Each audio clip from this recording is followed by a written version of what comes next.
Assalamualaikum warahmatullahi wabarakatuh. Saya Rifkayani Fitra, Prodi PGMI Unit 2 Semester 2. Ingin menyelesaikan tugas dari Ibu Suhelayanti, dosen pembimbing mata kuliah IPA Dasar. Di sini saya ingin menerapkan cara mengajar guru madrasah ibtidaiyah.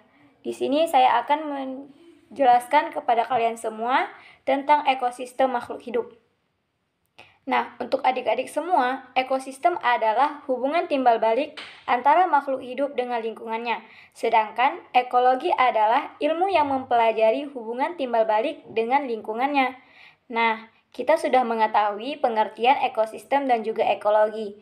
Nah, ada dua komponen yang menyusun ekosistem. Yang pertama, ada komponen abiotik.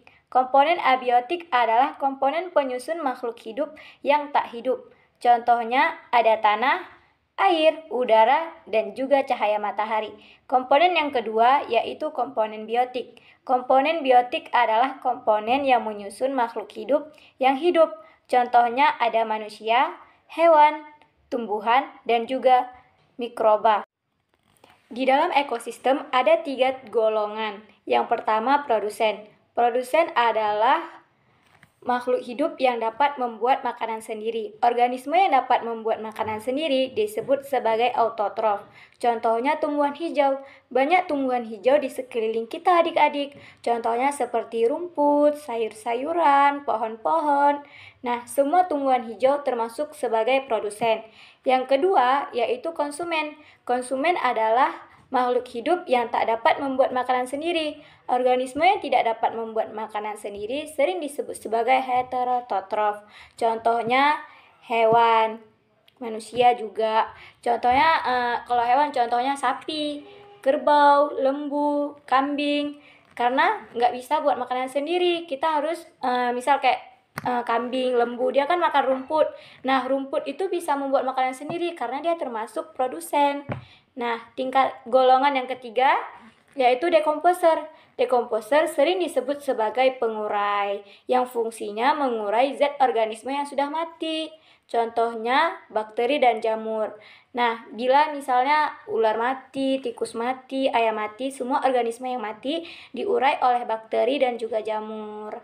Nah, selanjutnya, oke adik-adik, di dalam ekosistem ada yang namanya satuan makhluk hidup.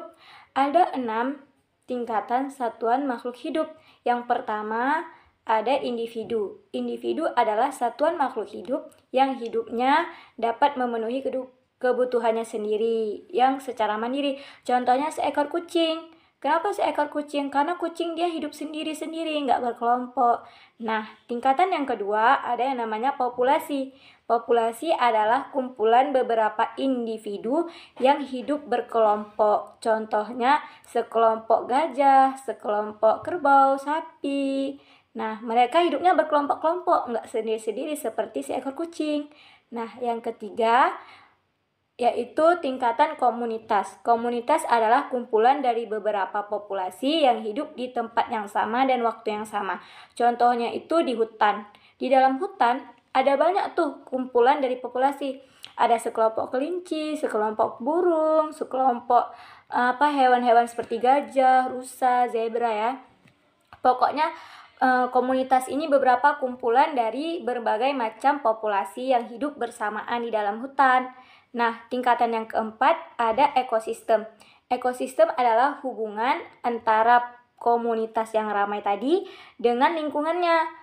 Seperti yang Ibu jelaskan bahwa ekosistem sebelumnya komunitas kan kumpulan dari beberapa populasi. Sedangkan di ekosistem ini dia saling berhubungan dengan lingkungan sekitar. Seperti kelinci, dia sangat membutuhkan lingkungan sekitar, dia dapat makan rumput. Nah, selanjutnya yaitu yang kelima, tingkatan yang kelima ada bioma. Bioma adalah ekosistem daratan yang sangat luas dan juga memiliki ciri khas. Contohnya padang rumput. Nah, padang rumput itu kan daratan yang luas yang memiliki ciri khasnya yang ditumbuhi semuanya dengan rumputan. Nah, yang terakhir, tingkatan yang keenam, ada yang namanya biosfer. Biosfer adalah bagian tempat makhluk hidup tinggal di bumi dan saling berinteraksi, yang terdiri dari udara, air, dan juga daratan. Nah, untuk adik-adik semua, hanya ini yang dapat saya sampaikan. Semoga dapat bermanfaat ilmunya. Dan untuk kalian terus semangat belajar, jangan pernah malas belajar. Sekian dari saya. Wabillahi taufik wal hidayah. Wassalamualaikum warahmatullahi wabarakatuh.